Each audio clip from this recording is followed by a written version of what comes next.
సాధ్యము స్థిరపరచువాడవు బలపరచువాడవు పడిపోయిన చోటే నిలబెట్టువాడవు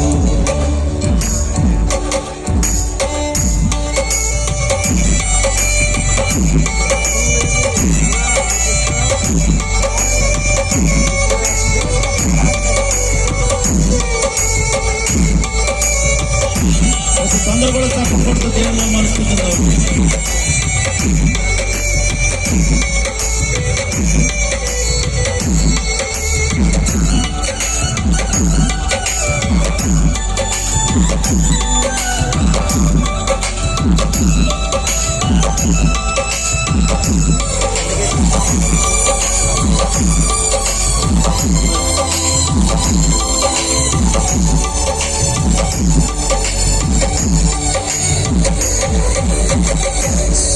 సర్వకృపానిధి మా పరమ కుమారి నీ చేతిలోనే మా జీవనం